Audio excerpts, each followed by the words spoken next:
이 시간에는 예하교회에서 특송을 한번 함께 부르는 시간을 통해서 함께 영광 돌리겠습니다. 준비되셨죠? 네. 예하교회 식구들 좀 나오셔서 같이 찬송하면서 하나님께 영광 돌리겠습니다.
네, 감사합니다.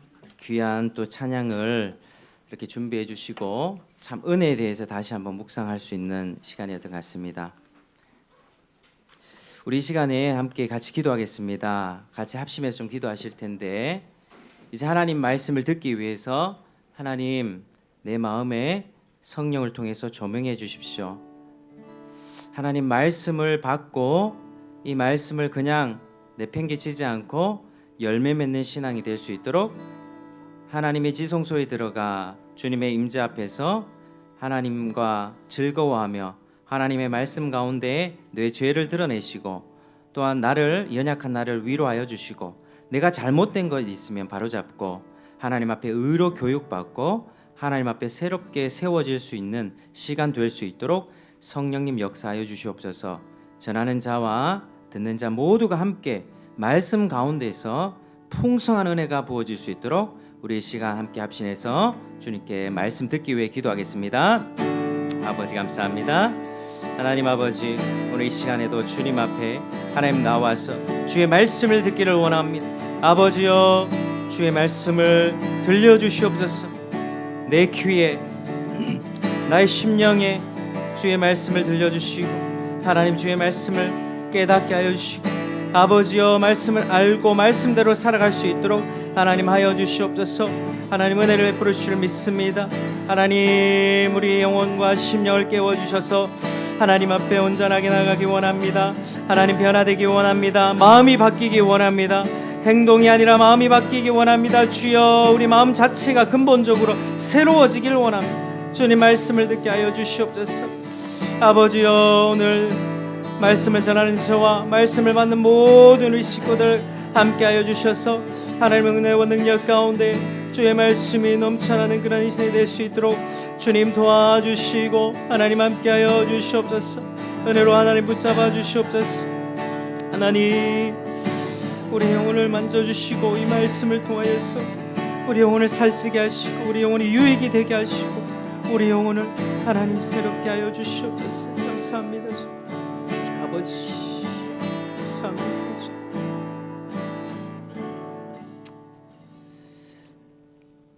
하나님 아버지 감사드립니다. 오늘 또 이제 저희 교회에 우리 예아교회 식구들 함께 예배할 수 있도록 은혜를 베풀어 주시니 참 감사드립니다. 하나님 아버지, 정말로 지금 전 세상이 난리의 소문으로 하나님 너무 흉흉한 소식으로 많이들 괴로워하고 고통 가운데 있습니다. 하나님 아버지, 그러나 우리의 유일한 소망은 바로 예수 그리스도임을 고백합니다. 우리는 사나 죽으나 예수 그리스도의 것입니다. 하나님 아버지, 죽음조차도 우리를 어떻게 할 수 없음을 고백하며 하나님 아버지, 우리의 모든 생명의 주관자이신 주님을 이 시간 바라보기를 원합니다. 생명의 말씀을 듣기를 원합니다. 하나님 은혜를 베풀어 주시옵소서. 우리들의 마음의 심령 가운데 잔잔한 단비를 내려주시고 우리 마음을 들을 수 있는 그런 마음을 준비시켜 주시고 하나님 말씀을 잘 듣고 깨달아 그 말씀대로 지켜 행하며 살 때에 열매를 30배, 60배, 100배 열매를 맺어가는 인생 되도록 축복하여 주시옵소서. 하나님 아버지, 정말 오늘 이렇게 함께 예배하며 풍성한 은혜의 시간을 주심을 감사합니다. 또 우리 투병 중에 있는 우리 김기한 목사님 가운데 은혜 베풀어 주셔서 하나님 영육간에 강건하게 하여 주시고 몸이 아픈 중에서 하나님을 간절히 찾고 구하며 정말 더 아픈 자들을 돌볼 수 있는 그런 마음을 준비시켜 주시고 앞으로 남은 인생 가운데 더 귀한 사역이 되어줄 수 있도록 그의 건강을 회복시켜 주시옵소서. 하나님, 사람들은 불가능하다고 이야기하고 어렵다고 이야기하지만 전능하신 하나님의 능력을 믿으며 나아갑니다. 무에서 유를 창조하시고 말씀으로 모든 만물을 창조하시고 없는 태에서 아기를 보내주시고 정말로 하나님 아버지 능력으로 홍해를 가르신 그 하나님의 능력을 믿습니다. 하나님 능력의 손길로 우리 김기한 목사님 치유해 주시고 하나님 다시 한번 사역 가운데 모든 삶 가운데 주님을 섬길 수 있는 건강과 영적인 능력들을 회복하여 주시옵소서. 하나님 오늘 가운데 우리 모두에게 동일한 은혜를 베풀어 주실 줄 믿습니다. 모든 말씀 예수님 이름으로 기도합니다. 아멘.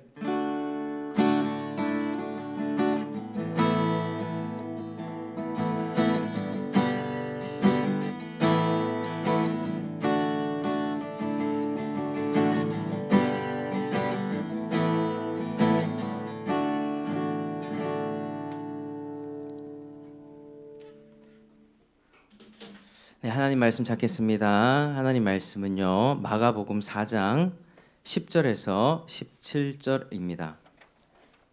마가복음 4장 10절에서 17절, 신약성경 58페이지에 있습니다.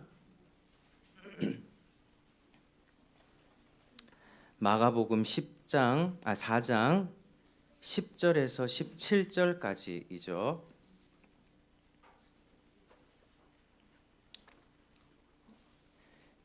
제가 봉독하겠습니다. 17절에서 20절까지. 10절부터 제가 다 읽을게요. 10절부터 20절까지 다 읽겠습니다. 예수께서 홀로 계실 때에 함께한 사람들이 12제자와 더불어 그 비유들에 대하여 물으니 이르시되 하나님 나라의 비밀을 너희에게는 주었으나 외인에게는 모든 것을 비유로 하나니 이는 그들로 보기는 보아도 알지 못하며 듣기는 들어도 깨닫지 못하게 하여 돌이켜 주의 사함을 얻지 못하게 하려 함이라 하시고 또 이르시되 너희가 이 비유를 알지 못할진대 어떻게 모든 비유를 알겠느냐. 뿌리는 자는 말씀을 뿌리는 것이라. 말씀이 길가에 뿌려졌다는 것은 이들을 가리킴이니 곧 말씀을 들었을 때에 사탄이 즉시 와서 그들에게 뿌려진 말씀을 빼앗는 것이요 또 이와 같이 돌밭에 뿌려졌다는 것은 이들을 가리킴이니 곧 말씀을 들을 때에 즉시 기쁨으로 받으나 그 속에 뿌리가 없어 잠깐 견디다가 말씀으로 인하여 환난이나 박해가 일어나는 때에는 곧 넘어지는 자요 또 어떤 이는 가시떨기에 뿌려진 자니 이들은 말씀을 듣기는 하되 세상의 염려와 재물의 유혹과 기타 욕심이 들어와 말씀을 막아 결실하지 못하게 되는 자요 좋은 땅에 뿌려졌다는 것은 곧 말씀을 듣고 받아 30배나 60배나 100배의 결실을 하는 자니라. 아멘. 오늘 이렇게 제가 설립 예배를 지난 12월 달에 드렸는데 그 이후로 이렇게 예배당이 가득 차서 드려본 적은 또 처음인 것 같습니다. 그래서 이렇게 찾아와 주시고 함께 예배해서 너무 감사드리고요. 우리 옆에 분들하고 한번 같이 격려하면서 인사를 하겠습니다. 우리 열매 맺는 인생 삽시다. 시작. 우리 열매 맺는 인생 삽시다. 네. 열매 맺는 인생 되시기를 축복합니다. 주일학교 학생들이 굉장히 많이 있네요. 주일학교 버전으로 해야 되나 지금 제 마음에 좀 이렇게 고민이 되고 있습니다. 최대한 쉽게 말씀을 나누도록 할 테니까 근데 좀 길 수 있어요. 우리 친구들 말씀을 조금 길게 해도 잘 들어보길 바래요. 네, 잘 들어보고 어렵지는 않은 내용이니까 우리가 잘 알았던 그런 내용들이에요. 자, 지난 시간부터 4가지 땅에 떨어진 씨의 비유를 나누고 있습니다. 자, 여기서 씨 뿌리는 사람은 누구죠? 바로 따라하겠습니다. 예수님이 씨를 뿌립니다. 자, 그러면 씨는 뭘까요? 예수님이 뭘 뿌릴까요? 바로 알면서 대답 안 하는 거 다 알고 있습니다. 자, 천국 복음 시작. 천국 복음. 자, 그러면 씨가 떨어지는 땅은 뭘까요? 땅은 바로 따라하겠습니다. 사람의 마음 시작. 사람의 마음. 말씀을 듣는 사람의 마음입니다. 근데 여기서 보니까 이 땅이 4가지 땅이 나와요. 그게 순서대로 뭘까요? 첫 번째는 길가, 두 번째는 돌밭, 세 번째는 가시밭, 네 번째는 좋은 땅. 그렇습니다. 이 4가지가 순서대로 나오는데 근데 이 땅의 순서는요 점층법적으로 이렇게 나열되어 있어요. 처음에 길가밭은요 전혀 반응이 없는 마음이에요. 말씀을 뿌렸는데 이 말씀이 뭘 의미하는지 궁금해하지도 않고 별로 관심도 없는 아무런 냉랭한 그 마음이 바로 길가밭입니다. 자, 두 번째는 이제 오늘 나눌 말씀인데 돌밭이에요. 돌밭은요 뿌리는 내리긴 내렸어요. 근데 돌이 많으니까 어떻게 돼요? 아주 얕게 뿌리를 내려서 이 결실하지를 못하는 거예요. 뿌리를 깊게 내리지 못하는 그 마음인 것이죠. 자, 그 다음에는 무슨 밭이었죠? 가시밭. 근데 가시밭은 뿌리는 내리긴 내렸습니다. 내리고 싹이 트고 줄기가 올라왔는데 줄기가 이렇게 올라오려면 이렇게 힘차게 땅을 뚫고 올라오려면 이 위에 장애물이 없어야 되는데 그 장애물이 뭐가 있었죠? 바로 가시가 있었습니다. 가시가 있었기 때문에 열매 그 기운이 막혀서 열매를 맺지 못한다고 하는 거죠. 그러니까 점층법적으로 길가 그리고 뿌리를 조금 내린 돌밭, 뿌리는 내렸으나 줄기가 힘차게 올라오지 못하는 가시밭, 그 다음에 마지막에 무슨 땅이죠? 좋은 땅입니다. 좋은 땅. 좋은 땅은 뿌리도 내리고 줄기도 쑥쑥 올라와서 나중에 열매를 30배, 60배, 100배나 맺게 되는 그런 아주 풍성한 그런 땅이 되었습니다. 요즘에 이런 주일학교 찬송 부를지 모르겠어요. 옛날에 목사님이 어릴 때 복음을 심었습니다. 복음이 싹이 났네요. 복음이 자랐습니다. 60배 맺었습니다. 뭐 이런 찬송이 있었어요. 이 웃으시는 분들은 저하고 같이 나이가 이제 늙어가는 분들입니다. 요즘에 우리 친구들 이 찬양 모르죠? 옛날에 목사님들 이렇게 지금 옆에 집사님들 어릴 때 이런 찬송을 많이 불렀어요. 그러니까 이 네 가지 땅 중에서 어느 땅만 열매를 맺어요? 좋은 땅만 열매를 맺어요. 우리가 중요하게 생각해야 되는 것은 길가도 아니고 돌밭도 아니고 가시밭도 아니고 열매를 맺는 땅은 오직 하나밖에 없어요. 그런데 이 열매가 뭘까요? 사과 아니면 바나나? 어떤 열매일까? 이 열매는 바로 따라하겠습니다. 성령의 열매. 성령의 열매. 성령의 열매는요.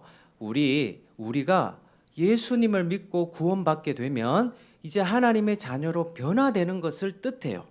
옛날에는 나 싫어, 너 싫어, 사랑하지 못하던 그 친구가 이제는 사랑하게 돼요. 그리고 기뻐해요. 맨날 우울하고 나는 기분이 맨날 안 좋아요. 이런 친구들이 예수님을 믿고 나면 이제는 기뻐할 수 있어요. 그리고 화평, 마음의 평안이 있어요. 오래 참을 수 있어요. 옛날에는 우리 친구들이 동생이 네 장난감 뺏어가면 참지 못했어요. 화가 나서 가서 한 대 딱 때려줘야 막 이렇게 직성이 풀렸는데 이제는 열매를 맺으면 오래 참을 수가 있어요. 그리고 자비, 하나님처럼 마음이 넉넉해져서 불쌍한 사람들을 보면서 자비로운 마음이 생길 수 있어요. 양선, 선한 마음이 있고요. 그리고 충성, 온유, 절제 이런 마음들이 바로 열매를 맺어가는 거예요. 그런데 이 열매를 맺는 것은요, 좋은 땅에 떨어졌을 때만 열매를 맺을 수 있어요. 좋은 땅이요. 그러니까 우리는 늘 기억해야 돼요. 저 교회 오래 다녔는데요. 저 주일학교 한 번도 안 빠졌는데요. 그리고 엄마가 맨날 헌금 주는 거 1,000원 나 헌금 잘 바쳤는데요.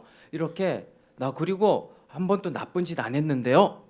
이렇게 해서 열매를 맺는다는 게 아니에요. 열매는요, 우리 마음에 예수님을 믿고 나서 우리 마음에 예수님이 들어오시면 예수님 때문에 우리 마음 자체가 바뀌는 거예요. 마음이 조금씩 바뀌어가면서 내가 이제 예수님을 믿고 초등학교 1학년 때 예수님을 믿었는데 이제 중학교 한 3학년 정도 되니까 이제는 예수님을 닮아가는 거예요.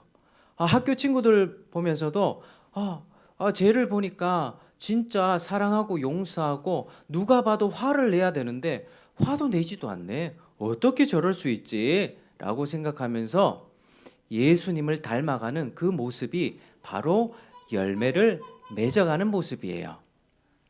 이게 좋은 땅에 떨어진 그런 씨가 열매를 맺듯이 사람의 마음에도 그렇게 열매를 맺는다고 하는 거예요. 근데 오늘은 특별히 뭘 보려고 하냐면 바로 돌밭에 떨어진 씨를 살펴보려고 해요. 돌밭.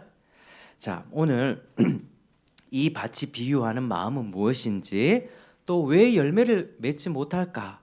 그러면 내 마음이 돌밭과 같이 돌이 많다면 어떻게 열매를 맺을 수 있을까? 이 내용을 한번 살펴보려고 해요. 자, 우리 16절, 17절을 같이 한번 읽겠습니다. 16, 17절. 자, 시작. 또 이와 같이 돌밭에 뿌려졌다는 것은 이들을 가리킴이니 곧 말씀을 들을 때에 즉시 기쁨으로 받으나 그 속에 뿌리가 없어 잠깐 견디다가 말씀으로 인하여 환난이나 박해가 일어나는 때에는 곧 넘어지는 자여. 아멘. 자, 돌밭이 있어요. 밭은 밭인데요, 깨끗한 밭이 아니고 돌이 막 군데군데 자갈이 막 떨어져 있어요. 이 돌밭에 씨가 딱 떨어졌는데, 그런데 이 돌밭에 떨어진 씨가 어떻게 이 사람이 어떻게 말씀을 받았다고 하죠? 16절을 보면 말씀을 들을 때에 즉시 기쁨으로 받았다, 이렇게 이야기를 하고 있어요. 그런데 뿌리가 없이 잠깐 견디다가 말씀으로 인해서 17절에 뭐가 왔을 때, 환난이나 박해가 왔을 때 어떻게 됐죠? 곧 넘어지는 자다, 이렇게 말씀하고 있어요.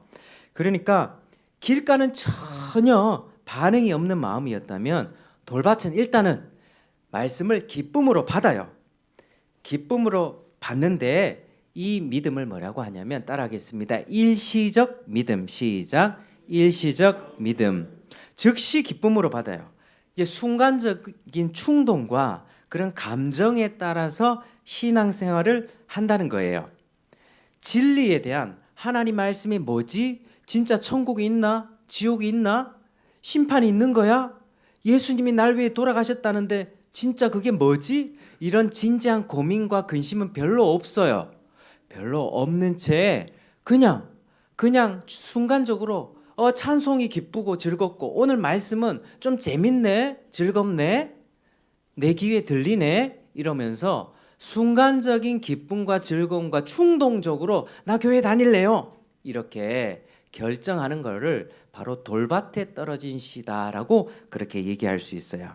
우리 지금 청소년들이 많이 있는데, 우리 청소년들 수련회 가면 어때요? 수련회 가면 평소 때 주일 예배 드리는 거하고 수련회 가면 다르죠. 일단은 기분이 다르죠. 친구들도, 예쁜 친구들도 있고 또 잘생긴 친구들도 있고, 저쪽 교회 애들한테 잘 보여야지. 그리고 강사분들도 너무 말씀 재밌게 전하고, 찬양도 어때요? 막 조명 막 틀어주잖아요. 빵빵하게 조명 막 틀어주니까 평소에 교회에서 한마디도 찬송 안 하고 립싱크 하던 그 친구가 수련회장 가면 어떻게 돼?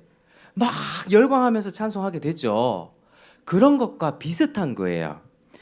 이제 즐거운 프로그램이 있고 재미있고, 그리고 2박 3일간 수련회 가가지고 막 기쁘니까 나도 모르게 흥이 나는 거예요. 막 즐겁고, 그리고 절정이 언제 와요? 둘째 날 밤에 오잖아요. 2박 3일이고 둘째 날 밤에. 그동안에 교회에서는 한 번도 하나님 생각 안 하고 내가 잘못한 건 하나도 없는 것 같이 생각하던 그 친구가 둘째 날 밤에 가면 막 음악 틀어주고 어두컴컴하게 조명 꺼주고 막 앞에서 여러분 우리 하나님을 찬양합시다, 뭐 이렇게 막 찬양 인도자가 찬양하고 주여 한번 외치고 기도합시다 하면 여러분 어떻게 돼요? 안 나오도 눈물 나오죠. 그죠? 안 나오도 눈물 나오고, 하나님 저 동생 미워했어요, 학교에서 엄마한테 거짓말했어요, 선생님 말씀 안 들었어요, 막 있던 죄 없던 죄 다 만들어가지고 자기 죄를 고백하고 하나님 잘못했습니다. 그렇게 눈물 한 방울 안 나오던 그 친구도 눈물 흘리게 되고, 옆에 있던 십몇 년 교회 다니던 오랫동안 모태신앙으로 지냈던 그 친구는 나는 왜 눈물이 안 나지? 나는 왜 눈물이 안 나지? 막 이러면서 그렇게 수련회를 우리가 다녀옵니다. 그게 일시적인 신앙이에요. 근데 둘째 날 밤에 그렇게 뜨겁게 신앙생활을 하고 다음 날, 셋째 날 집으로 돌아가는 여러분들 마음 어떠세요? 우리 청소년들한테 물어보겠습니다. 셋째 날 딱 집에 가면 그 마음이 어떻게 돼요? 폭삭 안개처럼 사라지죠. 그죠? 그게 우리의 마음이에요. 수련회 장의 그 열광적인 분위기는요, 셋째 날 아침이 되고 집에 돌아가는 순간 여행 가방과 수케이스를 들고 엄마 나 그 은혜 받았어요, 너 은혜 받았어? 은혜 받았어요 하는데 여행 가방을 탁 던지고 그때부터는 또 엄마 말씀을 잘 안 듣게 돼요. 그게 우리들의 모습이죠. 어느 순간 이제는 집과 학교, 교회를 또 가야 되고요, 하기 싫은 공부를 또 해야 되고, 또 그 짜증나게 하는 그 동생과 누나를 또 봐야 되는 거거든요. 근데 그때 성령 충만하게 그걸 이기고 용서해야 되는데 그게 잘 안 돼요. 둘째 날 밤으로 다시 돌아가고 싶어요. 그때 그 마음이라면 내가 할 수 있을 것 같은데 왜 그렇게 식어버리죠? 감정적으로 마음에 신앙을 결단했기 때문이에요. 그러니까 우스갯소리로 우리 청소년 사역자들은 그렇게 얘기합니다. 약발 다 떨어졌다. 약발 다 떨어졌다. 그러니까 여름 겨울 되면 어찌됐든 그 수련회장을 데려가 가지고 이 약을 주입하려는 거죠. 우리가 구약과 신약의 말씀을 주입해야 되는데 그 열광적인 분위기에서 제발 눈물 좀 한번 좀 흘려라. 찬양팀들은 막 여러분 일어나세요, 찬양하세요, 막 그렇게 막 분위기를 조장하지만 실제로 거기서 은혜를 받은 것 같잖아요. 근데 집에 돌아와 보면 알아요. 그게 진짜 은혜를 받은 건지 아니면 내 기분에 그냥 들떠서 흥겨워서 그 분위기에 취했는지 돌아와서 내 삶을 보면 잘 알 수가 있는 거예요. 그래서 우리 어머님들 청소년을 키우시는 우리 부모님들께 말씀드립니다. 수련회 갔다 와서 눈물 흘렸다고 은혜 받았다고 하는 그 자녀들의 말을 다 믿지 마시길 바랍니다. 그 악어의 눈물이 악어의 눈물. 물론 청소년기에는 이 감성이 충만해서 눈물 잘 흘리고 그렇게 분위기에 쉽게 흘러갈 수 있어요. 그런 경험들도 귀하다 생각이 되어져요. 그러나 감정적으로만 흥분하고 실제로 삶이 변화되지 않은 채 진리가 내 마음을 바꾸지 않고 내 삶의 가치관을 바꾸지 않은 채 그저 흥겨운 분위기만으로 신앙생활을 한다면 언제 넘어집니까? 바로 고난이나 어려움이나 환난이 올 때 넘어집니다. 나 그렇게 힘차게 찬양하고 기쁘고 뛰고 찬양했는데 눈물까지 흘렸는데 하나님 내 삶을 왜 이렇게 괴롭게 하십니까? 왜 내 삶을 왜 이렇게 어렵게 하십니까? 왜 시험에 이렇게 성적이 안 나오게 하십니까? 자기가 공부 잘 안 해놓고요. 그렇게 하나님께 따진다고 하는 겁니다. 그게 돌밭의 마음을 가진 사람들의 신앙이죠. 결혼해서 사는 부부가 어떻게 살아갑니까? 엄마 아빠 결혼 스토리 좀 들어봤어요, 우리 친구들?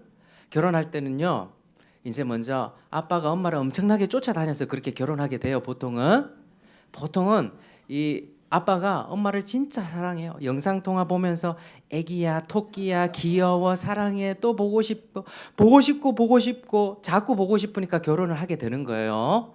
근데 결혼하면 엄마 아빠가 안 싸웁니까? 결혼해서도 그렇게 연애하듯이 그렇게 살아가요? 오, 진짜요? 아멘. 축복합니다. 축복해요. 정말 우리가 따라가야 될 삶의 모범이 여기 계셨네요. 성령 충만하신 우리 집사님이신 것 같은데 축복합니다. 그런데 우리 저런 집사님이 계시기는 해요. 간혹 계시긴 하지만은 태반은 우리가 결혼하고 나면 약발이 떨어져요. 한 2년 정도 지나고 나면 이제는 제 정신으로 돌아오게 되는 거예요. 아빠가 당신 그때 나 그렇게 좋아하면서 쫓아다녔잖아. 마음이 변한 거야? 어떻게 된 거야? 마음이 변한 게 아니고 나 원래 제정신으로 돌아온 거야. 그렇게 살아가는 거예요. 근데 그렇다고 기분 안 좋고 서로 싸운다고 헤어지면 되나요? 떨어져서 살면 되나요? 그렇게 살면 안 되는 거예요. 부부가 사랑하는 것은 감정만으로 사랑하는 거 아니에요. 결혼할 때 서로 손을 들고 언약으로 맹세했기 때문에 우리 머리 뿌리가 팥뿌리가 될 때까지 사랑하겠습니다라고 성경에 손을 얹고 하나님 앞에 약속했기 때문에 짜증나고 힘드는 일이 있어도 그 언약의 내용을 붙들고 그렇게 부모님들이 살아가는 거예요. 그러니까 내용이 중요한 거예요. 우리는 감정과 기분에 따라서 살게 되면 늘 짜릿한 것만 추구할 수밖에 없어요. 늘 수련회 둘째 날 밤만 기대하게 돼요. 늘 연애할 때 보면 너무 좋고 짜릿하고 이런 감정들은요, 한순간에 날아가기 십상이에요. 우리는 진리의 뿌리 박은 신앙생활을 해야 합니다. 내용이 중요한 거예요. 하나님과 맺은 그 언약을 기억하면서 신앙생활하는 것이 가장 중요합니다. 진리가 우선되어야만 합니다. 내용이 있어야만 하죠. 그런데요, 요즘에 지금 우리 세대가 어떻게 변하냐고 하면 바로 감정과 느낌을 굉장히 중요시하는 그런 시대를 우리가 살아가고 있습니다. TV 드라마나 영화나 디즈니, 디즈니 뭐 만화 애니메이션 이런 거 보면요 별로 유익하지 못해요. 보면 네가 하고 싶어? 그러면 네가 원하는 대로 해. 그게 네 인생이잖아. 네가 하고 싶다면 아무도 널 막을 수 없어. 굉장히 힘을 주고 굉장히 위로를 주는 것 같죠. 근데 우리는 누굴 따라서 살아야 합니까? 네가 원하는 게 그게 하나님의 뜻이면은 다행이겠어요. 근데 네가 원하는 게 하나님의 뜻이 아니면 어떻게 됩니까? 내가 원하고 바라는 그 소원이 하나님의 뜻이 아니면 잘못 가게 되는 거예요. 하나님을 반역하고 하나님이 기뻐하시지 않는 삶으로 돌아가게 되는 거예요. 내 생각과 뜻이 다 맞는 게 아닙니다. 나의 소원이 다 옳은 게 아니에요. 마찬가지로 다수결, 민주주의, 100명 중에 95명이 찬성했다고 그게 다 옳은 걸까요? 틀릴 수도 있어요. 그게 우리 시대의 위험성이에요. 위험성. 주관적으로 가는 거예요. 그래서 다수가 말하는 걸 옳다고 생각하는 식의 생각들을 하게 되는 거예요. 남자가 되고 싶어? 나 여자로 태어났는데요. 남자가 되고 싶어? 그러면 너 남자로 바꿔. 괜찮아. 저 남자죠. 제가 여자가 된다고 생각해 보십시오. 얼마나 이상하고 속상하겠습니까? 그죠? 요즘 시대는요. 네가 남자로 태어나서 그런데 네 여자가 되고 싶다고 그러면 여자가 돼도 괜찮아. 괜찮아. 아무도 뭐라 하지 않아. 그건 네 결정이야. 네가 생각하는 거야. 결혼하기 싫어? 그럼 결혼하지 마. 결혼해서 애기 낳기 싫어? 낳지 마. 괜찮아. 네 마음이야. 이런 식으로 요즘 사람들이 말을 하는 거예요. 그러면 우리가 세상 사람들이 이렇게 얘기할 때 어떻게 얘기해야 될까요? 그건 아니다라고 얘기할 수 있어야만 합니다. 사람들의 생각과 감정, 느낌과 모든 가치관들이 무조건 자기가 옳다고 생각하면 된다라고 생각하는 시대가 되는 거죠. 드라마나 넷플릭스, 유튜브 온갖 영상들이 이런 문화를 쏟아내고 있죠. 그래서 여러분들을 잘 걸으셔야만 합니다. 그리고 웬만하면 드라마, 영상, 뭐 영화, 유튜브 이런 것들요. 사실은 우리 청소년들 안 보는 게 좋아요. 보지 마세요. 핸드폰 다 갖고 있죠. 여러분 그거 아세요? 핸드폰을 개발한 애플, 뭐 구글 이런 회사 그 자녀들 있죠. 핸드폰 전혀 안 써요. 그리고 미국 실리콘밸리 그 아주 뭐 뛰어난 IT 기업의 그 회장, 사장들의 자식들은요. 지금 어떻게 공부하는지 아세요? 여러분 이렇게 공부하다가 모르는 거 나오면 스마트폰에 검색하잖아요. 지금 그 사람들은요. 옛날식 사전을 보며 가나다 순으로 색인을 찾아가고 이렇게 손으로 다 사전을 찾아보면서 공부합니다. 그게 창의력에 좋기 때문이에요. 앞으로 인공지능 시대가 열리면 인공지능을 지배하는 계급과 인공지능에 지배당하는 계급으로 나뉜다라고 예측을 합니다. 그들은 철저하게 준비하는 것이죠. 인공지능을 개발하고 사람들을 수많은 대중들을 다스리고 그들을 바보로 만드는 거예요. 뭘 통해서? 핸드폰을 통해서. 핸드폰 이렇게 오래 보면 여러분 생각이 돌아가나요? 영상이 찍히죠. 영상. 자극적인 영상. 사람을 칼로 찌르고 사람 패고 그리고 음란하고 폭력적인 영상이 눈에 딱 들어오는 순간 사람의 전두엽은 멈추게 돼요. 생각하는 능력이 떨어지게 됩니다. 생각하는 능력이 떨어지고 글자를 읽어도 뭔 말인지 모르게 돼요. 성경책을 봐도 모르게 됩니다. 그러니까 여러분들은 그런 영상들을 미리 차단하고 사실은 우리 20살 때까지는 이 보는 것이 좋지 않아요. 여러분들 보는 것이 여러분의 뇌를 만들게 됩니다. 책을 많이 읽으시고 성경을 많이 묵상하길 바라요. 성경 정도 묵상하고 그 내용의 문맥들을 이해하고 그거를 내 표현으로 한 문장 한 단어로 정도로 표현할 수만 있으면 여러분들은 수능 시험 쉽게 합격할 수 있어요. 걱정하지 마세요. 하나님이 지혜 주세요. 독서 많이 하고 글 읽고 성경 많이 읽고 그걸 자기 입으로 글로 표현하는 연습들을 조금만 하면 여러분들 다 좋은 대학 갈 수 있어요. 그리고 앞으로 애들을 낳지 않기 때문에 대학교 가는 길도 그렇게 어렵지 않아요. 여러분들 너무나도 이 어려운 현실에 있지만 여러분들 그런 영상들을 통해서 우리의 인생들이 우리의 마음들이 지금은 하나님과 멀어진 반성경적이고 비기독교적인 가치관으로 내가 은연중에 흡수된다는 것을 분명히 아시고 그걸 절제하시기를 축복합니다. 싸우세요. 애들이 핸드폰을 사달라고 하면 싸우시길 바랍니다. 어차피 사줘도 싸우고 안 사줘도 싸웁니다. 어떤 싸움을 선택하시겠어요? 안 사주고 싸워야 되죠. 애들은 아니야 나는 핸드폰이 있어야 돼. 지금 우리 친구들 오늘 목사님이 하는 말씀을 잘 들어야 돼요. 여러분 영혼을 결정하는 그 시간이 될 수 있어요. 우리가 자기 생각과 자기 느낌을 중요시하는 이 사회의 가치관, 이 세계관 이면에는 뭐가 있냐면 한번 따라하겠습니다. 자아숭배. 시작. 자아숭배. 이게요 지금 사회의 특징이에요. 자아숭배. 모든 것이 자기 주관이고 절대적인 진리는 없다는 거예요. 그냥 내 생각이 옳으면 옳은 거예요. 그러니까 우리는 어떤 사람들이에요? 우리는 내 생각대로 살아요? 하나님의 뜻대로 살아요? 하나님 뜻대로 사는 사람들이죠. 하나님 뜻대로 살아야 되는데 사람들은 야 기독교 하나님이 세상을 뭐 창조해서 예수가 어디 있어? 죽으면 천국 지옥이 어디 있어? 세상 사람들이 그렇게 비난하고 친구들이 욕할 때 어떻게 얘기할 수 있어요? 아니야. 하나님은 살아 계시는 거야.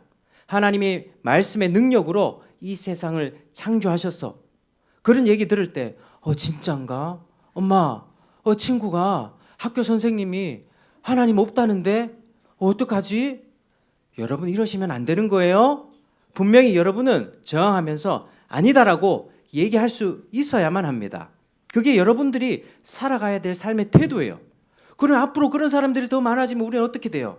이제 어려움과 고난을 당하게 되겠죠. 우리 보고 손가락질 하게 되겠죠.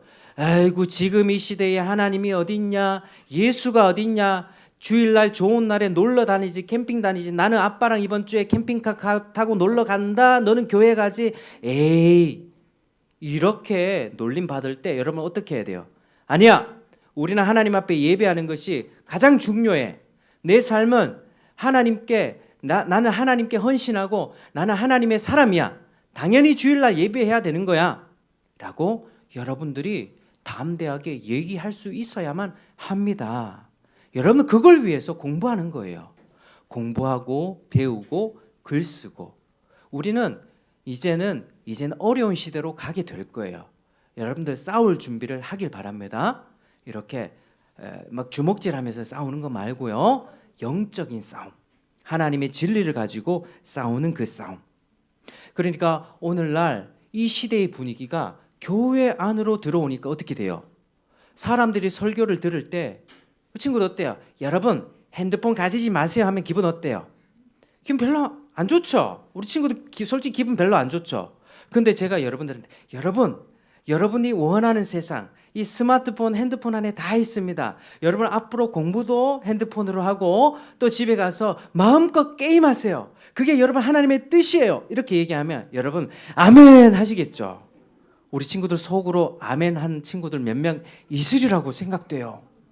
그런데 여러분 그게요 오늘날 강단의 설교가 그런 식으로 바뀌어간다는 거예요. 목사님은 하나님의 말씀을 전해야 돼요. 여러분들이 듣기 좋던지 싫던지 하나님의 말씀 그대로 딜리버리 전달하는 거예요. 그렇지만 여러분이 듣기 싫어한다고 그 말을 싹 빼면 될까요? 그러면 안 되는 거예요. 그런데 오늘날 교회 안에 그 분위기가 그렇게 들어오니까 사람들이 예수님 말 듣기 싫어해. 재밌는 얘기 좋아해. 농담하는 거 좋아해. 찬양도 찬송가보다는 막 방방 뛰는 찬송을 좋아하더라. 그러면 막 드럼 갖다 놓고 기타 올려놓고 막 그런 사람 신나게 하는 그런 찬송만 불러야지 라고 교회 안에도 그렇게 변질이 되기 시작해요. 자기 귀를 즐겁게 하는 그런 말만 듣기를 원해요. 예수님을 믿으면 여러분 고난 받을 수 있습니다. 반드시 고난 받아야 됩니다.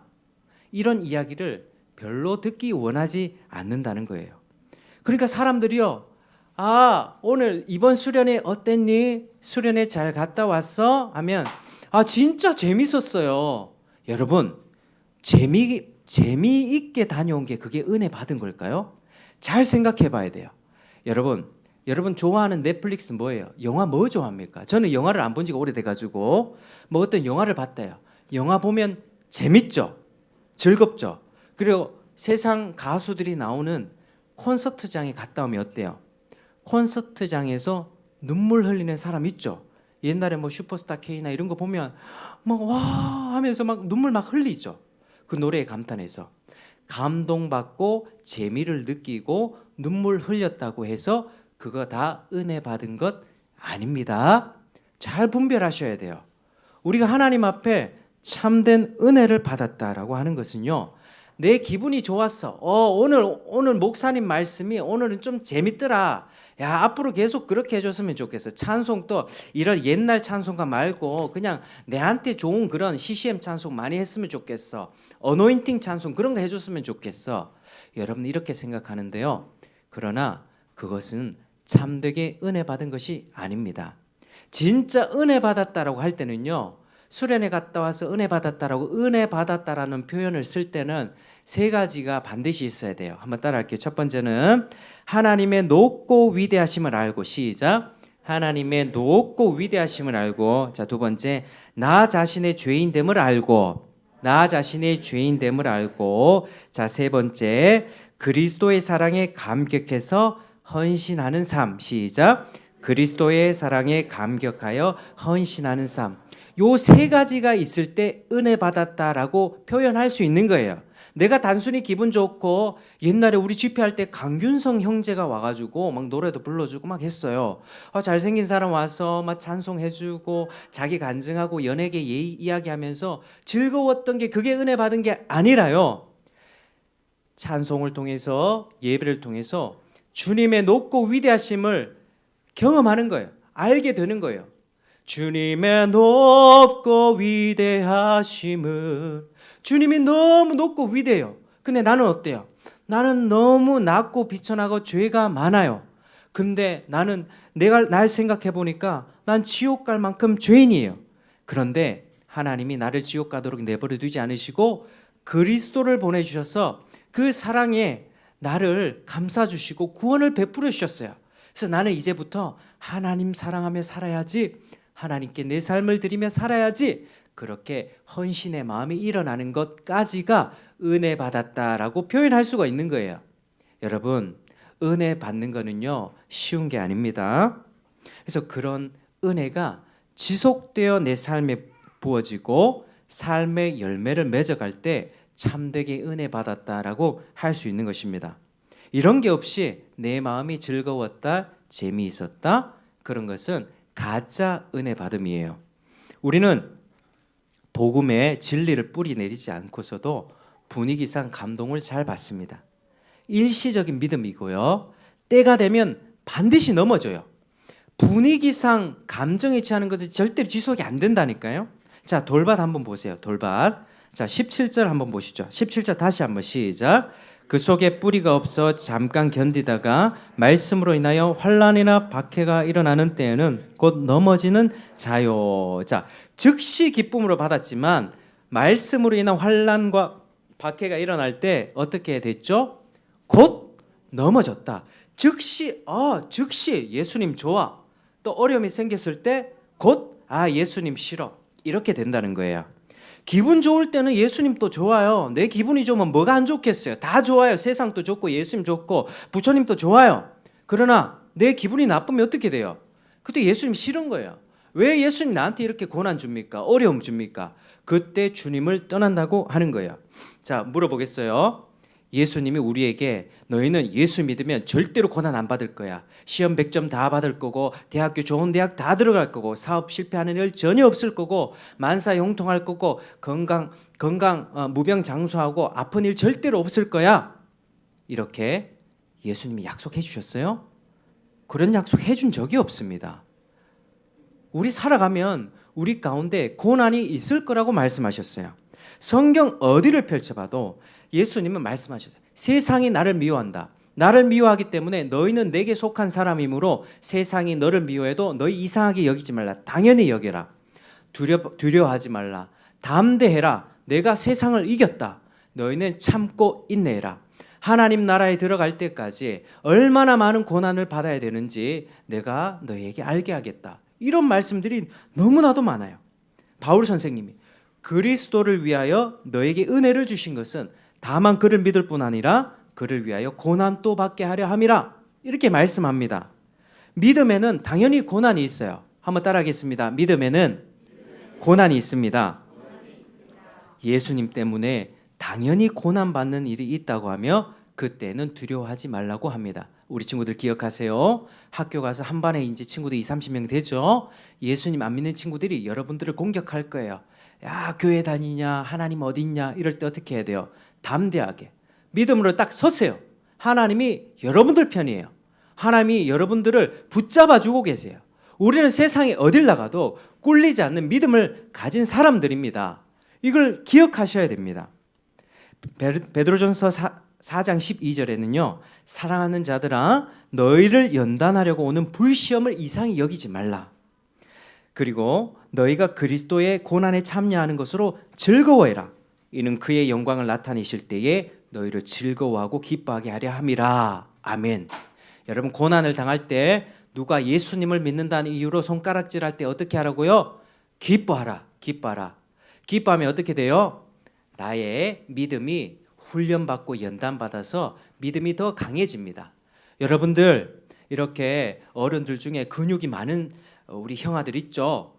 이렇게 막 빼짝 말라가지고 막 바람 불면 이쪽 넘어가고 저쪽 넘어가는 그 몸이 좋아요. 근육이 딱 있어서 건강하게 딱 아무나 군인처럼 이 격투기 선수처럼 근육이 딱 있는 사람이 좋아요.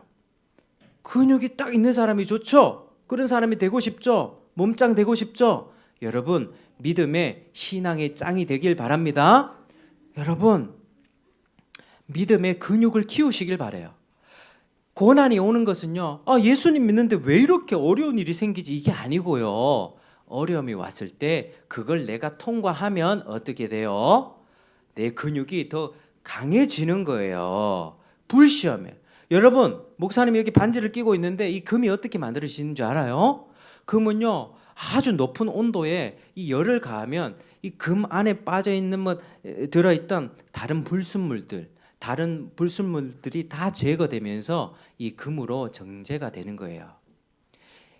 그만큼 이 고난은 우리를 단련시키고 우리의 믿음과 신앙을 더욱 확실하게 하기 위해서 하나님이 허락하신 하나의 축복이다라고 할 수 있습니다. 고난은 그래서 위장된 축복이라고 하는 겁니다. 따라하겠습니다. 고난은 위장된 축복입니다. 여러분 그럴 때 기뻐하시길 바랍니다. 즐거워하시길 바랍니다. 어려움이 닥칠 때 말씀으로 인한 고난이 왔을 때 여러분 하나님 앞에 영광을 돌려드리시길 바랍니다. 왜냐? 그 고난을 겪어야지 하나님 나라에 들어가게 됩니다. 예수님이 십자가를 지셨죠. 십자가를 지시고 어떻게 되셨습니까? 죽고 그 다음에 어떻게 됐죠? 부활하시고 부활하셔서 여기 계셔서 어디로 가셨어요? 하나님 나라 승천하셨죠. 그럼 지금 어디 계시죠? 하나님 보좌 우편에 계십니다. 하나님 예수님이 이 땅에 오셔서 기적만 일으키고 좋은 일만 하고 영광만 받으시고 하늘로 가셨습니까? 아니죠. 죽음을 경험한 뒤에 하나님 나라로 돌아가셨습니다. 여러분 고난을 받아야만 합니다. 어려움을 겪어야만 합니다. 여러분 연단을 받아야만 합니다. 고난 뒤에 영광이 있습니다. 이게 우리 주님의 뜻입니다. 사랑하는 여러분, 여러분들은 어떻게 신앙생활을 하세요? 어떤 마음 상태로 예배를 드리고 있습니까? 하나님을 정말 갈망하세요? 하나님 정말 만나고 싶어요?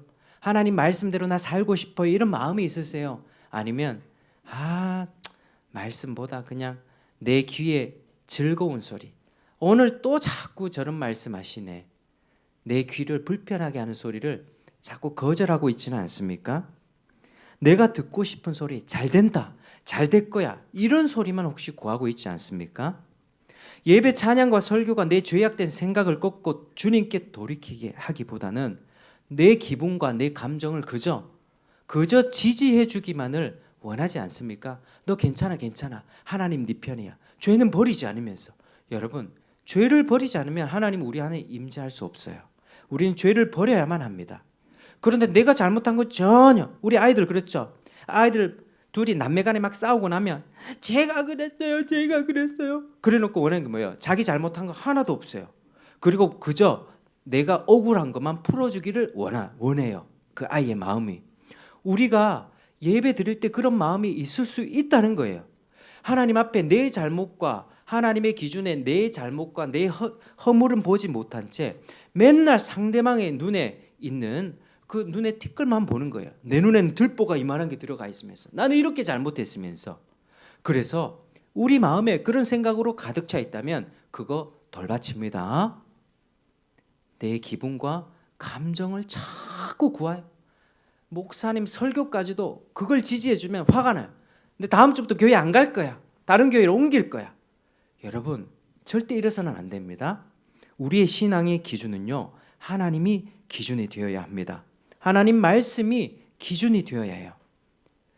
그리고 여러분들이 느끼는 감정은 진리 안에서 그 말씀에 비추어 봐서 평가를 해봐야 되는 것이죠. 저는 여러분들이 누구보다도 많이 울었으면 좋겠어요. 많이 울고 감성적으로 또 주님 앞에 또 찬송하고 감격하고 기뻐했으면 좋겠어요. 저는 감정 자체를 부인하지 않습니다. 그러나 하나님의 진리로 인해서 내 가슴이 변하여지고 내 마음이 아예 바뀌어지고 내 마음의 세계관과 삶의 가치관이 송두리째 바뀌면서 거기에서부터 오는 감격과 기쁨이 충만하기를 바랍니다. 거기에서 오는 흥분은 괜찮아요. 거기에서 흘리는 눈물 2시간, 3시간 많이 흘리세요. 그러나 진리 없이 내 기분과 내 감정만 추구하는 것은 그거 하나님이 기뻐하지 않습니다. 하나님이 그 마음밭을 돌밭이다. 너 밭에 돌을 제거해야 된다. 이렇게 말씀하는 것입니다. 여러분, 진리에 뿌리 내린 신앙이 되기를 축복합니다. 만약 여러분들이 그런 마음 상태에 있다면 그 마음을, 그 돌밭 같은 마음을, 여러분 마음에 있는 돌을 어떻게 해야 될까요? 깨부셔갖고 흙으로 완전히 부셔버리든지 돌을 던져버려야만 합니다. 어떻게 할 수 있을까요? 기도해야 합니다. 에스겔 11장 19절은 내가 그들에게 한 마음을 주고 그 속에 새 영을 주며 그 속에서 돌 같은 마음을 제거하고 살처럼 부드러운 마음을 주어 내 율례를 따르며 내 규례를 지켜 행하게 하리니, 이렇게 말씀하고 있어요. 우리의 돌 같은 마음을 누가 살같이 부드럽게 하신다고요? 바로 하나님께서 성령 하나님의 역사로 우리의 돌 같은 마음을 깨부셔 주실 때 우리의 마음은 부드러워질 수 있어요. 여러분들 마음 어떻습니까? 은혜 받는 길은 다른 방법이 없습니다. 오직 진리 가운데 성령이 역사할 때, 내 돌 같은 마음이 깨부셔질 때, 그때 은혜가 부어지는 것입니다. 십자가 진리를, 그 진리가 내 마음을 뚫으면 나도 십자가를 지게 됩니다. 우리 싸움 가운데서는요, 고난을 겪는 것이 우리의 인생이요, 자기를 부인하며 내 십자가를 지는 것이 우리 삶의 방향입니다. 여러분, 십자가 지고 싶습니까? 십자가 던져버리고 가볍게 살고 싶습니까? 가볍게 살고 싶죠. 그게 우리의 본성이에요. 그러나 주님 우리에게 말씀하십니다. 자기를 부인하고 자기 십자가를 지지 않는 자는 내게 합당하지 않다. 하나님 나라에 합당하지 않다. 여러분, 우리 삶은요, 이 고난을 어떻게 견디느냐, 내 십자가를 어떻게 내가 지고 가느냐, 이 싸움이에요. 십자가를 내가, 그 진리가 내 가슴을 통과해야 나도 십자가를 지게 된다니까요. 부모님들이 왜 그렇게 부부싸움을 하는지 아세요? 힘들어서 그래, 힘들어서. 이거 당신이 좀 더 해줬으면 좋겠고, 왔으면 집안일 더 해줬으면 좋겠고, 나는 밖에서 이렇게 돈 많이 벌고 오는데 당신이 다 해줬으면 좋겠고, 이것까지 내한테 시키냐. 여러분, 십자가 지는 싸움이 우리의 싸움이에요. 여러분, 구약시대 때 제사 드리는 사람이 어떻게 제사 드렸어요? 피를 흘려서 제물을 가지고 자기가 키웠던 양과 염소를 잡아서 피를 흘리고 하나님께 바쳤습니다. 그게 예배였어요. 그럼 지금 예배 어떻게 드립니까? 지금 또 염소 양 잡습니까? 아니죠. 지금은 우리 대신 피를 흘려주신 예수 그리스도의 희생을 기억하며 그분의 은혜에 감격하며 하나님께 나아가는 것입니다. 그분께서 대신 피를 흘려주셨다고요. 그럼 우리는 어떻게 살아야 됩니까? 우리도 피를 흘려야 돼요. 내가 죽도록 피를 흘려야 돼요. 피 흘리기까지 충성하는 것이 우리의 삶이고 예배자로서의 삶이 그렇습니다. 우리는요, 땀을 흘려야 돼요. 피를 흘려야 되고 그렇게 자기 부인하며 희생하며 십자가를 질 때 하나님이 영광을 받으세요. 그게 하나님이 원하는 인생이세요. 그런 마음 바치면 하나님이 은혜를 안 부어주실 수가 없습니다. 여러분, 우리 이 시대에 그런 반성경적이고 비기독교적인 그런 흐름에 저항하면서 오직 진리를 구하며 진리 안에 뿌리를 내리고 고난 두려워하지 말고 오직 십자가를 지며 주님 앞에서 신실하게 충성되게 살아가기를 축복합니다. 그게 30배, 60배, 100배의 열매로 반드시 맺어지게 될 것입니다. 제가 서두에 말씀드렸죠? 좋은 땅에 떨어진 씨가 아니면 하나님이 인정하지 않으세요. 나 뿌리 조금 내렸는데요. 줄기 조금 올라왔는데요. 아니요. 열매 없으면 그거 아무리 오랫동안 교회 다녀도 하나님이 인정하지 않습니다. 아무리 20년, 30년 교회 개근하고 오랫동안 다녔다 해도 남한테 피해 안 끼치고 적당하게 착하게 살았다 해도 그 열매 없으면 이 불법한 자야 나에게서 떠나가라. 내가 너를 알지 못하노라. 우리 주님은 책망하십니다.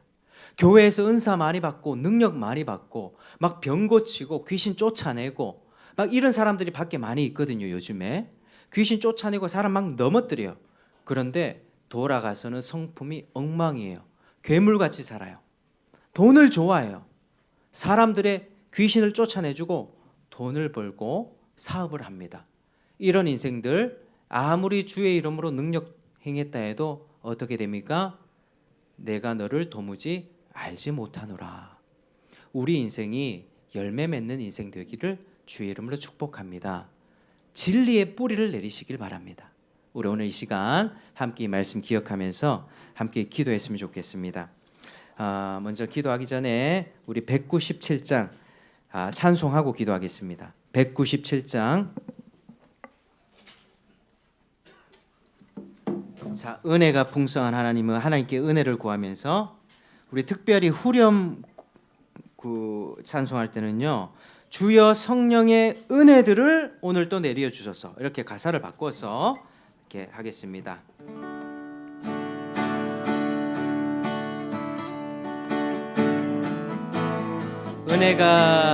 은혜가 풍성한 하나님을 믿는 자 한 사람 한 사람 어제도 오늘도 언제든지 변창고 보호해 주시네. 주여 성령의 은사들을 오늘도 내려 주소서. 성령의 뜨거운 불길로서 오늘도 충만케 하소서. 정욕과 죄악에 물든 맘을 성령의 불길로 태우사 정결케 하소서. 태우소서. 깨끗게 하여 주옵소서. 주여 성령의 은혜들을 오늘도 내려 주소서. 성령의 뜨거운 불길로서 오늘도 충만케 합소서. 3절 일생의 제물로 돌아가신 어린 양 우리 주 예수여 구속의 은혜를 내리시사 오늘도 구원해 주소서. 주여 성령의 은혜들을 오늘도 내려 주소서. 성령의 뜨거운 불길로서 오늘도 충만케 하소서. 주님의 기쁘신 은혜만이 세상에 널리 전하리니 하늘의 능력과 권세로서 오늘도 입혀주옵소서. 주여 성령의 은사들을 오늘도 내려 주소서. 성령의 뜨거운 불길로서 오늘도 충만케 하고 주여 성령의 은혜, 주여 성령의 은혜들을 오늘도 내려 주소서. 성령의 뜨거운 불길로서 오늘도 충만케 하소서. 우리 이 시간 기도하실 때 오늘 들었던 말씀을 기억하면서 우리 아이들부터 청소년들, 우리 어른들, 우리 마음이 혹시 돌밭으로 변해가고 있지 않습니까? 진리의 뿌리 내리기보다 내 기분과 감정과 세상 사람들 다수가 생각하는 그것이 옳다고 그렇게 생각하지는 않습니까? 그리고 말씀을 들을 때 그 내 마음을 지지해 주기를 원하면서 듣지 않습니까? 말씀 가운데 내가 변화받기를 정말 갈망합니까? 어떻게 살아갑니까? 우리 마음들을 잘 되돌아보면서 잘못된 생각이 있으면 하나님께 회개하시고 하나님 돌이켜달라고, 돌같은 마음이라면 하나님 깨부셔 주시옵소서. 하나님 내 마음을 부드럽게 하여 주셔서 열매 맺는 인생 되게 하여 주시옵소서. 같이 주여 한번 부르시고 기도하겠습니다. 주여. 아버지 하나님 감사합니다. 오늘 또 말씀을 통하여서 하나님 베풀어 주시니 정말 감사합니다. 하나님 우리의 오늘 들었던 말씀을 통하여서 돌밭 같은 이 마음이 완전히 깨뜨려지기를 소망합니다. 아버지여, 내 마음 가운데 조그마한 돌도 없이 부드러운 마음밭이 되기를 원합니다. 하나님 도와주시옵소서. 하나님 깨끗이 내 마음을 청소하여 주시고 하나님 살같이 부드러운 마음을 허락하여 주시옵소서. 세상이 말하는 그 생각들, 그 가치관들 거부할 수 있도록 도와주시옵소서. 하나님 아버지, 내 마음과 생각들을 다 벗어던지고 주여 살아갈 수 있도록 은혜를 베풀어 주시옵소서. 주여 다시 한번 은혜를 베풀어 주시옵소서. 주여 하나님 은혜 가운데 우리 영혼을 살려주시고 우리 하나님 아버지 영혼에 생기를 허락하여 주시고 우리 영혼 하나님의 의축되지 않도록 주님 도와주시옵소서. 하나님 아버지여, 새로운 삶을 살아낼 수 있도록 주여 도와주시옵소서. 아버지 새로운 삶을 살아갈 수 있도록 주여 도와주시옵소서. 아버지여, 우리 영혼을 살려주셨기 원합니다. 주여 성령의 은혜들이 오늘도 내려 주소서. 성령의 뜨거운 불길로서 오늘도 충만케 앞서서 주여 성령의 은혜들이 오늘도 내려 주소서. 아멘. 성령의 뜨거운 불길로서 오늘도 충만케 앞소서. 다시 한번 주여 성령의 은혜들이 오늘도 내려 주소서. 성령의 뜨거운 불길로서 오늘도 충만케 앞소서. 성령의 뜨거운 불길로서 오늘도 충만케 앞소서. 오늘도 충만케 앞소서. 아멘. 기도하겠습니다. 하나님 아버지, 참으로 감사합니다. 오늘 또 우리를 예배 자리에 불러주시고 하나님 돌밭에 관한 이 비유를 통하여 우리에게 교훈을 주시니 감사합니다. 하나님 아버지, 우리가 지금 살아가면서 요즘 시대의 정신에 물들어 있지는 않습니까? 자기가 옳은 것이면 다 옳다고 이야기하는 이 포스트 모더니즘에 물들어서 세상 사람들 다수가 이야기하는 것이 바로 정답인 것처럼 생각하며 오해하며 살아가진 않았습니까? 하나님 앞에 절대적인 진리와 말씀을 붙들며 살기보다 내 생각을 하나님이 지지해 주기를 원한다는 그런 생각을 갖고 살진 않았습니까? 하나님, 우리들의 자신을 살펴봅니다. 우리 마음 가운데 그런 돌과 자갈이 뿌려져 있다면 하나님 다 제거하여 주시고, 하나님 아버지 완전히 깨부셔 주시고, 우리 마음이 좋은 밭이 되어서 30배, 60배, 100배 열매를 맺어갈 수 있도록 축복하여 주시옵소서. 하나님, 열매를 맺기 원합니다. 최후 심판날에 주님 그리스도의 왼편에 염소와 같은 자들이 되지 않기를 원합니다. 신앙생활 헛것으로 하지 않기를 원합니다. 신앙생활을 한 연수와 그 날수가 하나님 낭비되는 시간이 되지 않기를 원합니다. 제대로 주님을 만나고 주님을 경험하고 말씀에 깊이 뿌리 내려 하나님께 영광 돌리며 자기 부인하며 자기 십자가 지며 고난을 감내하며 인내하며 그리스도의 영광에 들어가는 우리가 될 수 있도록 복을 내려 주시옵소서. 하나님, 오늘 우리 식구들, 예아 식구들 모두 가운데 은혜 베풀어 주셔서 하나님 정말 오늘 하루 종일 가운데 예배 가운데 영광 받아주시고 우리의 삶의 생각들과 가치관이 바뀌어지게 도와주시고 하나님이 기뻐 받으시는 오늘 귀한 안식이 될 수 있도록 주의 역사하여 주시옵소서. 감사드립니다. 예수 그리스도 이름 받들어 기도합니다. 아멘. 우리 이 시간에는 우리 50장 봉헌 찬송입니다. 50장 드린 헌금에 대해서 우리 봉헌 찬송 드리겠습니다. 3절만 부르시겠습니다.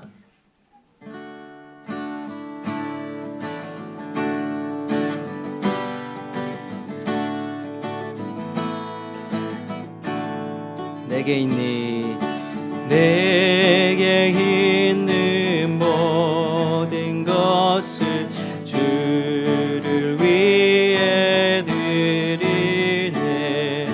주의 성령 충만하게 내게 내려주소서.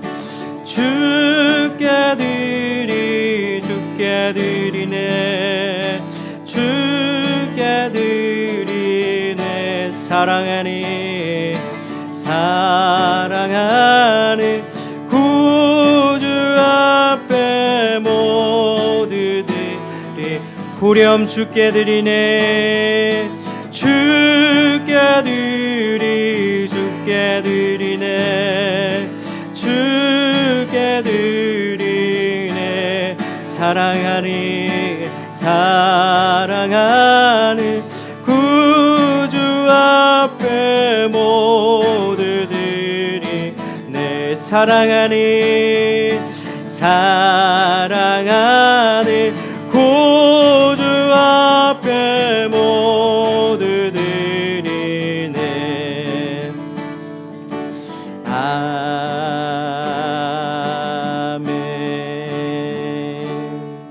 기도하겠습니다.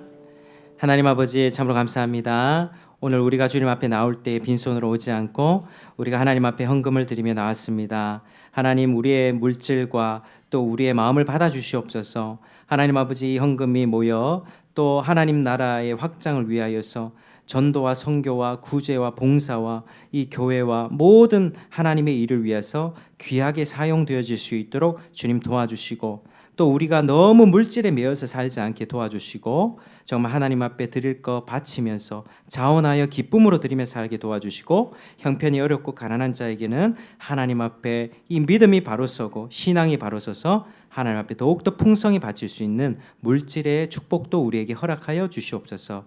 감사드립니다. 하나님, 이 모든 말씀 예수님 이름으로 기도드립니다. 아멘. 네, 교회 소식을 알려드리겠습니다. 오늘 이렇게 예하교회 식구들, 목사님, 제가 오늘 예하교회 식구들 이제 처음 봤는데 너무 귀하고 우리 아이들도 말씀을 긴 설교도 너무 잘 듣네요. 우리 아이들이 30배, 60배, 100배 맺는 우리 예하교회 되기를 축복합니다. 방문해 주셔서 너무 감사드리고, 또 우리 교회 오늘 또 처음 온 우리 방문자 계신데 우리 저 뒤에 멋진 우리 형제님 김주환 형제님이라고 이제 경산에 영남대학교 동물사육학과 이제 입학하게 되면서 제가 아는 목사님의 소개로 오늘 교회에 처음 오게 되었습니다. 누가 보면 예아교회 식구인 줄 아는데 우리 교회 이제 함께할 우리 형제입니다. 우리 다 같이 서로를 좀 격려하겠습니다. 우리는 한 몸입니다. 자, 시작. 우리는 한 몸입니다. 사랑합니다. 축복합니다. 시작. 사랑합니다. 축복합니다. 너무 감사합니다. 그리고 뭐 부족하지만은 이제 예배 후에 식사를 준비했으니까요. 꼭 식사하시고 가시고요. 그리고 뭐 오후 예배도 꼭 같이 드리고 가세요. 여기 보면 반야월 초등학교에서 좀 놀 수도 있고, 오늘 장날이에요. 반야월 장날 아니에요? 오늘 26일인데 오늘 26일 장날 맞죠? 그래서 잠깐 점심 식사하시고 1시간 바람 쐬고 오시고 3시부터 예배 드리니까 그렇게 좀 해주시면 좋을 것 같아요. 이제 많이 오시니까 제가 너무 힘나는 것 같아요. 즐겁습니다. 자, 그리고 튀르키예가 터키예요. 터키 새로운 이름으로 바뀌었는데 저번 주에 모은 헌금 32만 원을 합신 총회로 전달을 했습니다. 그리고 이제 제가 이제 다음 주는 설교 세미나를 참석하게 되고요. 그리고 5번에 보시면은 이제 금요일 밤 기도회를 이제 시작해야 되겠다 해서 이제 3월 10일부터 7시 반에 이제 기도회를 시작합니다. 여러분, 지금 미국의 에즈베리 대학교, 켄터키 주의 에즈베리 대학교에서 큰 부흥이 일어나고 있어요. 대학생들이 죄를 회개하고 지금 2주째 3주째 학생들이 채플실을 떠나가지 않고 뭐 기도하고 있어요. 회개하고 하나님 찬양하고 기도하고 서로 안아주고, 역사상 기독교 책에 나올 법한 부흥이거든요. 그게 우리 한국 땅, 이 대구 땅, 이 정말 반야월 이 복음 영광교회도 일어났으면 좋겠다, 이런 소망하는 마음으로 우리가 더 기도하기를 원하는 마음으로 금요 기도를 합니다. 그렇게 참석해 주시면 좋을 것 같고요. 주일 성경 공부도 다음 주일부터 시작하고, 이제 전도 일정 또 3월 중에 제가 공지해 드리겠습니다. 저희 성도들은 잘 이제 제가 알고 계시면 되겠습니다. 자, 이제 다른 찬송 광고 없으시죠? 목사님 혹시 광고 하나 있으세요? 뭐 없으세요? 그러시면 우리 아까 불렀던 마침 찬송 그 은혜 있잖아요. 그 은혜를 마침 찬송으로 하고 제가 축복 선언하겠습니다. 다 같이 일어나셔서 저한테도 악보 하나만 좀 주시겠어요? 자, 피아노 반주 좀 해주시고. 자, 아직 예배 안 끝났어요, 친구야. 자, 우리 은혜 찬송 부르고 목사님 축도로 마치겠습니다.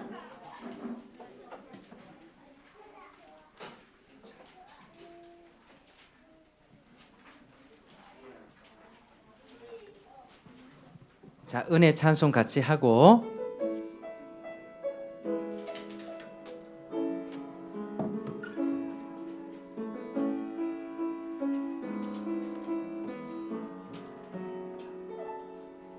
내가 누려왔던 모든 것들이, 내가 지나왔던 모든 시간이,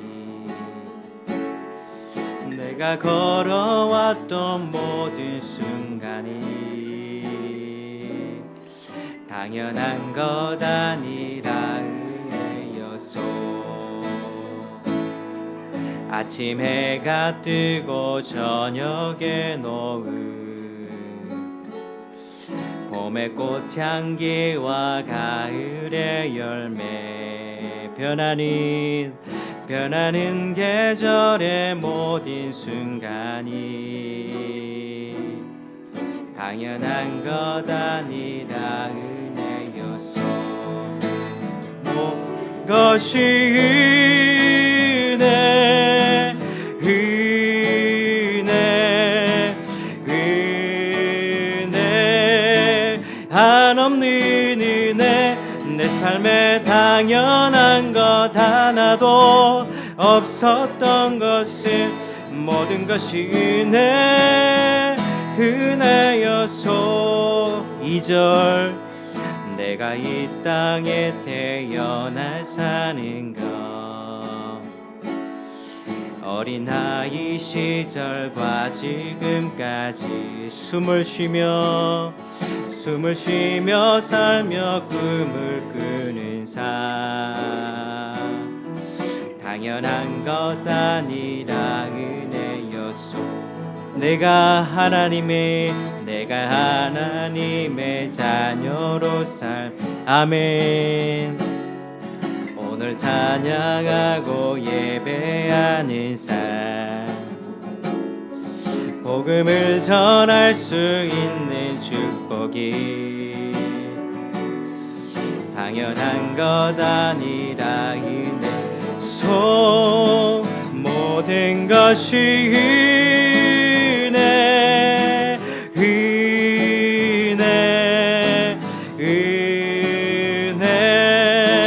한없는 은혜 내 삶에 당연한 것 하나도 없었던 것을 모든 것이 은혜였소 모든 것이 은혜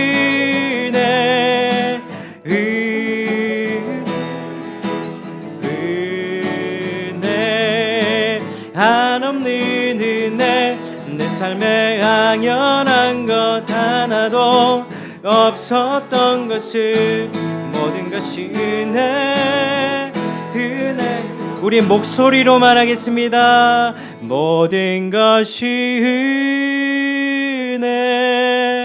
은혜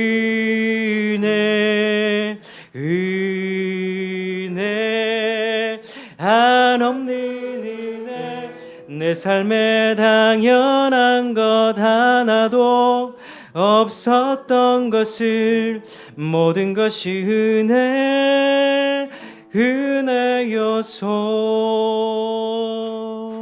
축복 선언하겠습니다.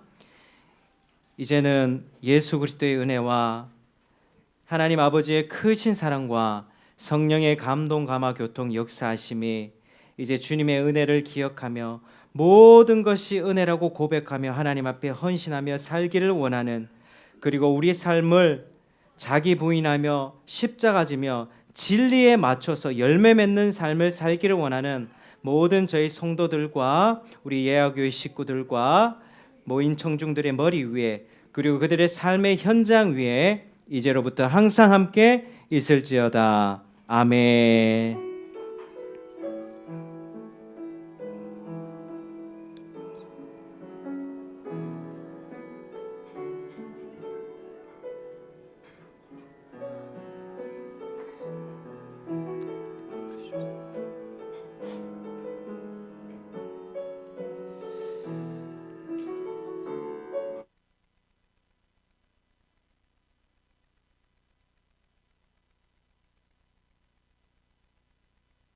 네, 함께 식사하고 교제하시면 되겠습니다. 그 뒤에 이제 조금 도와주셔도 좀 감사할 것 같아요.